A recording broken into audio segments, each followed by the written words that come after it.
assez raide, alors que l'on sait qu'ils sont quasiment sous embargo de la CEDEAO.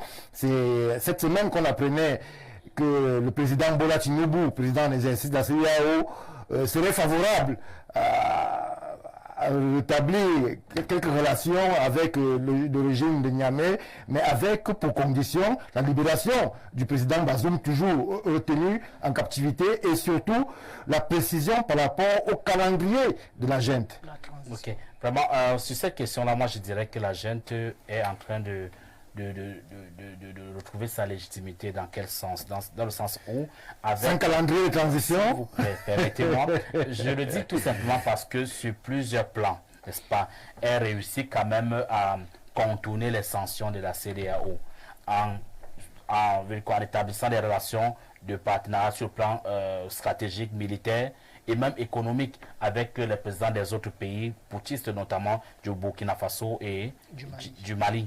Voyez-vous, ils ont même réussi à créer une organisation qui est l'Alliance des États du Sahel. Oui. Et cette organisation a pour intention même de créer une monnaie. Question de continuer les sanctions. Naturellement, le G5 Sahel. Oui, naturellement, le G5 Sahel avait pour mission beaucoup plus de rétablir la sécurité dans le Sahel.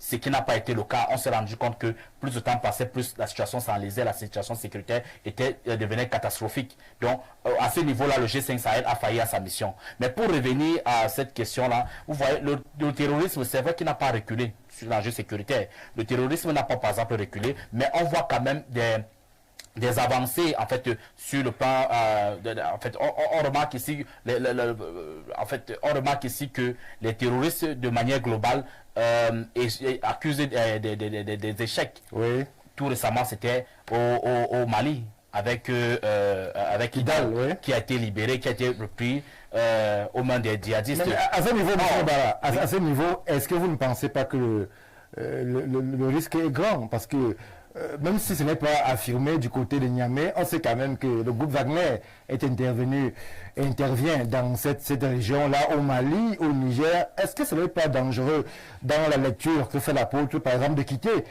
un partenaire ou un maître pour tomber tout de suite dans les bras d'un autre avec le même modus operandi, parce que personne ne vient là-bas parce qu'ils aiment trop les Nigériens? En fait, la France applique ce qu'on appelle la relation internationale, la politique du paternalisme. Ça veut dire que c'est elle qui doit édicter des mesures et les autres pays se doivent de les exécuter, n'est-ce pas? Même contre leurs intérêts, voyez-vous. Or, aujourd'hui, la plupart des présidents en exercice dans certains pays, notamment ceux du Sahel, qui ont été en fait